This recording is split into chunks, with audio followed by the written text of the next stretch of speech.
Hello, my name is Sarah, and you are watching I Talk to Notebooks. Today's video is a flip through of journal number 7. This journal is the first journal in my second era of journaling, so if you've not been with the channel, if you're new, I had a first era, which was middle school. I had the second era, which is college and beyond, and I have kind of a bridge journal that's really small and doesn't have a lot in it that I wrote in during high school. So this is the first one from college. I started it second semester of my freshman year of college, and just want to get into it. I already filmed this once, and I got about halfway through and I realized I hadn't censored the whole journal, and then I went back and censored the second half and continued filming. But that wasn't that smart, because usually by the time I film a flip through, I've been through the journal once already fairly recently. I kind of have an idea of what's in it. And even though I kind of had an idea of what was in this one, I, didn't really realize, I just hadn't been through it in a long time. And it's like not the best, most fun time, to be honest. And so I had a lot of memories come back, and then I was my mood kind of dropped throughout the videos. I remembered more things from that era, and it was just kind of a bummer of a video, to be honest. So I wanted to try to refilm it now that I have some context, and I've kind of, it's been a couple of days since I did that, and I kind of been like, okay, I know it's in here, I know what to expect, it's all censored, it's all ready to go, there's nothing unexpected, and we can have fun with it this time instead of kind of being like a little more, down in the dumps with some of the stuff. So this is going to be a little bit more of a let's say serious journal. It's going to be less, there's just more themes, if you know what I mean. So like if you're sensitive to certain topics, maybe this isn't the video for you. And I don't really want to go through a list because I'm not sure what I'm going to get into. I've been back and forth, like, should I plan this out more? Should I, have a list of warnings at the beginning? Should I do this? Should I do that? It's not that bad. Like, it's not that serious. It's not that deep. I don't think anyone's going to be triggered by it. And I just kind of want to ad-lib it because I just feel like too many disclaimers is boring, and just opening the journal already, you know what I mean? So this is from the Michael's Dollar Spot back when that existed, so that should show you how old this is. I had 4 of them. They came in packs of 2, so I got 2 of them, and this is one of them. I filled, I believe, 3, and I have 1 remaining to fill. Not my favorite journal to write in. These aren't super great, but they have little silver accents. They're kind of cute, and I really like the design on the spine, so it's cool. I'm kind of over using foreign languages as a decoration. Not for any real political reason, just it's not my style. So that's my opinion on this. So let's get started. This is from 2016, and we start off with some little stickers that my grandma had given me with snails and just garden themes. I really love the colors, and they're kind of 3D. And I wrote, "Snooping without permission is resented and could result in loss of trust." So this is January 8th, 2016, winter break after my first semester of college. So I just start writing about how I'm going to be writing again. I want to write some more. I want to get back into it. I feel like it's going to help me discover myself, help me be able to cope with some of the things I'm having a hard time with, which there are a lot of things in the journal that I was having a hard time with. And just saying that I'm going to try to be more honest this time because I felt like I needed it. And so I started out just talking about what I've been up to lately, and I've really fallen in love with makeup as a hobby at this point in time. It was another major form of escapism for me that I was really kind of leaning on and relying on, and just talking about some of the looks I was trying and things like that made me happy. So then I realized I didn't have anything to write about. I didn't know how to start. It had been a while, and I just didn't know where to begin. So I got some prompts, and prompts don't work for me. So this was kind of a fruitless effort. These prompts were really boring, so I skipped most of them, but I decorated them a little bit.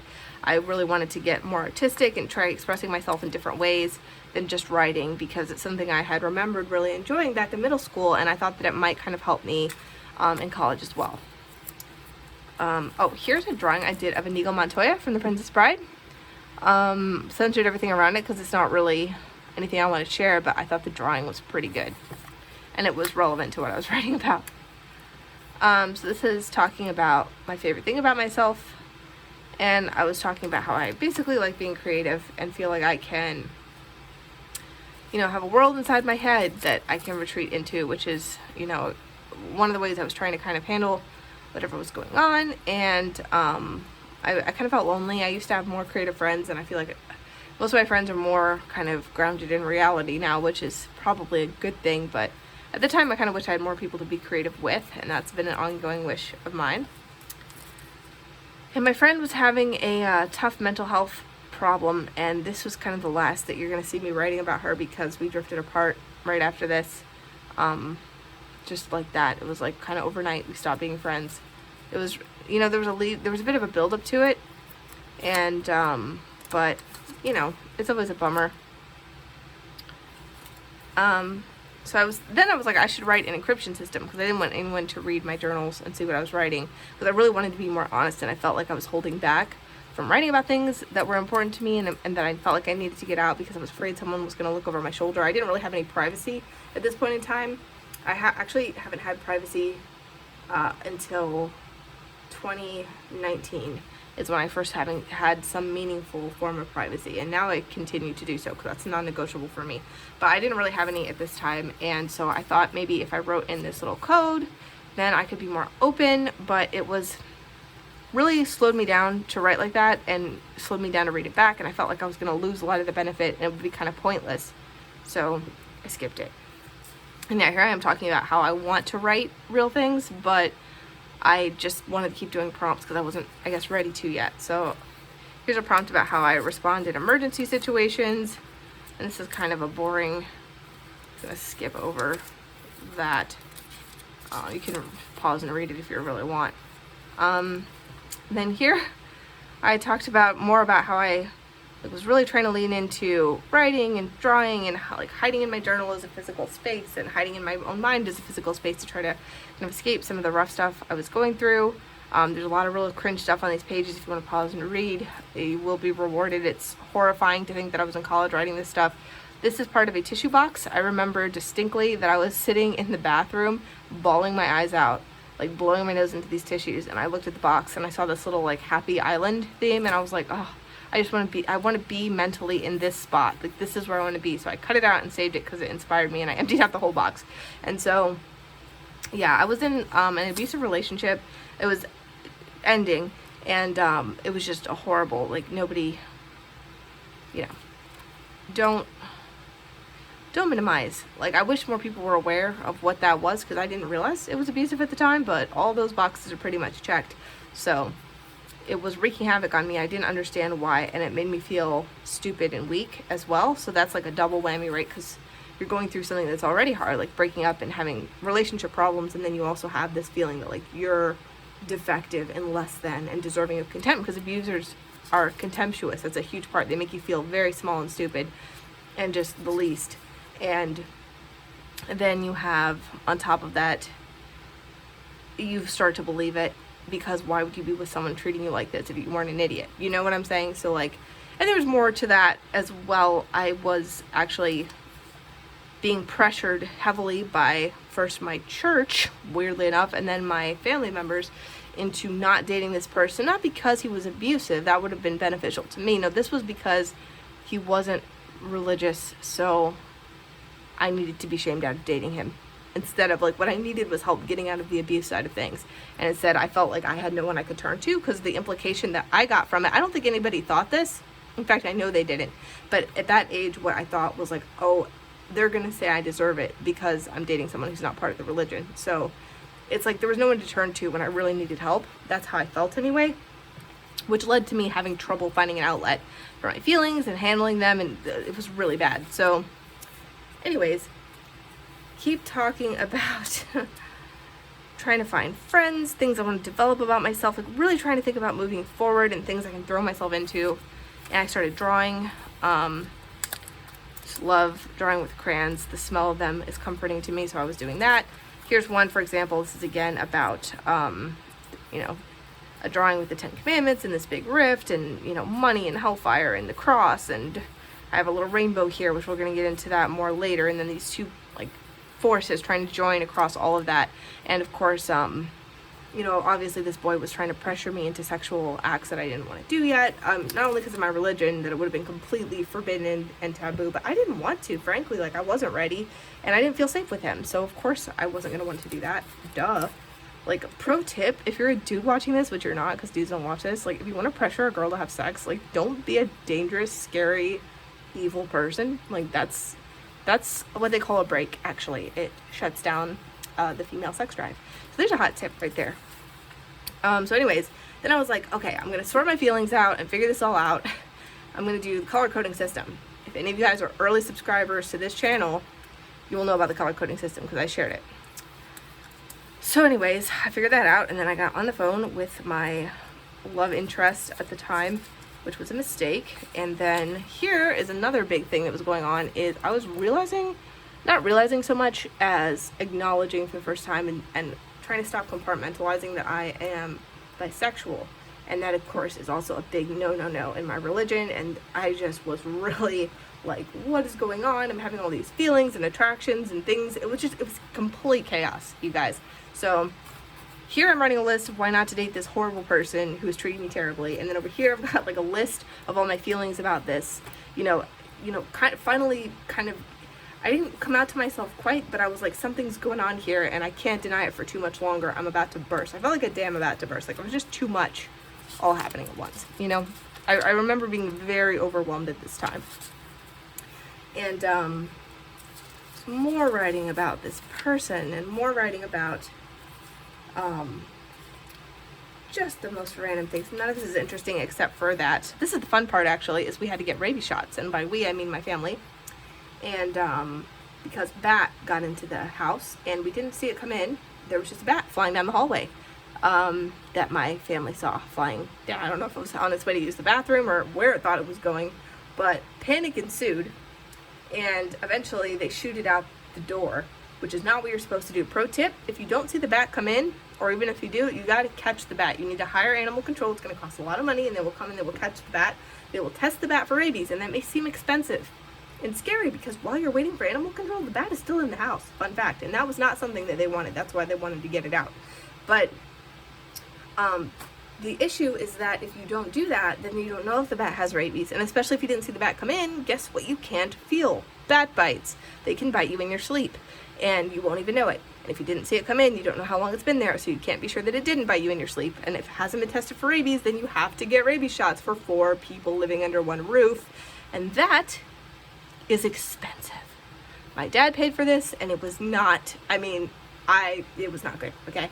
Like, do not do it. Just wait for animal control, get that bat tested, because it probably doesn't even have rabies, and then you can save a lot of money. Because rabies is like a horrible death sentence if you do get it. So it's like, you got to get the shots, unless you want to die a horrible death. And like, perhaps my father would have preferred to die a horrible death, but he, as a father, he didn't want his children and his wife to die a horrible death, so it was a whole thing.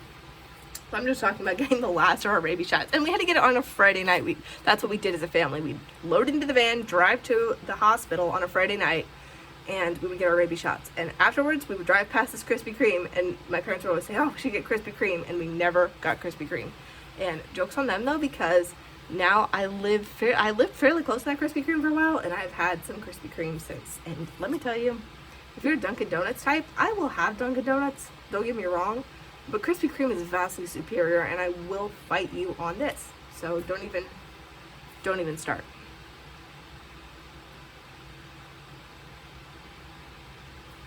We'll have to edit that, I guess. Then there's more of this stuff. Oh, this is funny because I went to see a scary movie with my friend for the first time with my friend.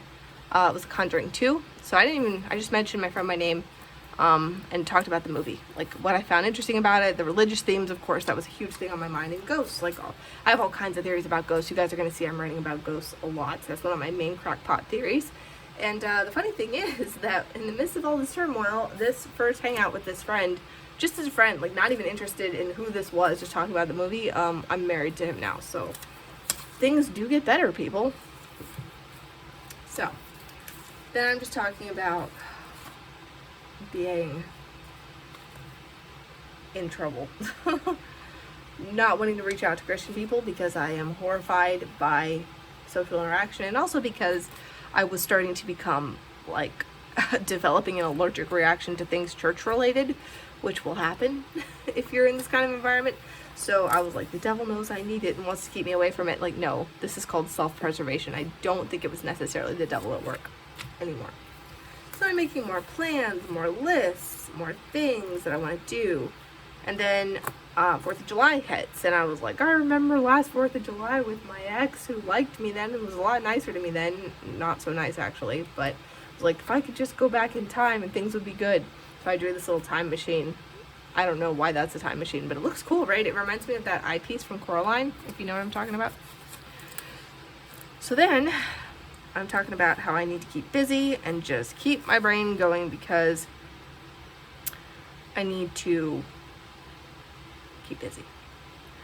Because I was having a lot of issues as well with health anxiety being a recurring theme as well. So in addition to everything else, I would lay awake at night convinced that my body was just disintegrating. And this would go on to be a theme for the first, pretty much all of college, and then it went away. So here's something interesting. I got into an argument with my mother, and it just was like the straw that broke the camel's back, because it had to do with what I was wearing. And I get mad even thinking about this conversation. My mom is pretty much a very, very, very good mother, and both of my parents are very good, well above average. But this was one conversation that was like, it was a miss, swing and a miss. And I was just so furious, to be honest. So then I just ended up, it was just a lot of things colliding, and I'm not going to get into all of it because it's boring, but TLDR, purity culture, not even once. Don't go near that, okay? You might think, like, oh, this is good. This is the way. This is going to help people. It isn't. It's going to do more harm than good. There are other ways to honor each other without having to shame people for existing, basically, for having bodies and not covering them from head to toe, or however much you personally think people should be covered. Like, it's not in the Bible. It's not thou shalt must cover thy ankle and thou must cover all cleavage. Like, that's not in there. It's not, none of that is in there. Just use your judgment. Use your best intentions. Don't objectify people. Everyone's going to be fine. Nothing bad is going to happen. Unless you do something bad. Don't do anything bad. So then I did a mic drop at the end, because I was just like, this is such a distraction. And this is why the church is all fragmented, is because we're talking about things like how long a dress is, or like whether or not predestination is real. And then meanwhile, people are like struggling with like existential themes, like, and we just need to stick to, like, you know, the messages of what Jesus died for, you know, like everybody always says this, but like, Jesus is all about love. Jesus is all about, you know, forgiveness and kindness and helping the poor. And it's like, why are we focusing on how long a dress is when we should be focusing, like, Jesus did not focus on how long anyone's dress is. That is not in the Gospels. So anyways, rant over. I was going to go through the stuff in this envelope, but a lot of it is identifying, so I'm actually going to not.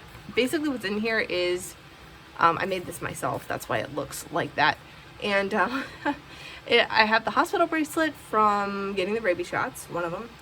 And I have the ticket for the Conjuring movie. I saved it. I just, you know, even then, in the back of my mind, I just knew there was a possibility. Because this was, I was really getting disillusioned with men. And I'm just going to say that now, because get ready for a theme that's about to be very repetitive. So if you're somebody who's like, oh, don't hate men, they're actually good, you're not going to like my journals, okay? It's not to say that I'm just, you know, working through some things that are based in reality. So to have a man who was not terrible and seemed good, actually, I was like, what is this? What is up with this? I should probably, you know, you never know. I'm just going to hold on to this ticket in case one day, if I can ever get through this BS with this other person who's treating me so terribly, maybe there will be better things in the future with this new person. I just had an inkling that maybe possibly one day. I wasn't sure about it. I wasn't thinking about it a lot. You know, you saw how much I wrote about him, and you know how much I write about my crushes. So I wasn't into him at that point, but I just had a feeling that once I got out of this funk and this miserable headspace, that maybe something would happen. And spoiler alert, you guys know that it did happen. So that is it for this journal. Thank you for tuning in. buckle in, because the next flip throughs are going to be like this. They're going to be really, they're going to be a lot. And I think I'm going to try to be pretty open with you guys. I mean, I'm not going to share identifying information or go too deep into like the weird stuff, but you know, I used to think like, oh, I'm going to skip over the coming out stuff because like I don't want somebody I know could find the channel and then they'd know and then they'd tell people. It's like, I'm not playing those games anymore. Like, I'm just not. At a certain point, you got to tell your own story. You have to own your own life. You have to make your own decisions and live with them. And it's really time for me to do that and take ownership. I'm way too old to have not done this sooner. So I'm really happy with the way this flip through went. It went much better than the last one where I was kind of like flipping through and like, oh no, I forgot about that, and oh, I forgot about that horrible conversation. And there was a lot of stuff to that last like mic drop stuff that I had forgotten about that I ended up skipping over because it just went really down in the weeds, and you guys don't need all that. But yeah, this journal, not so decorated, lots of text. There's a couple more like that, and then I promise you it gets more visually interesting. So just hang in there with me, and I will talk to you guys later. Bye.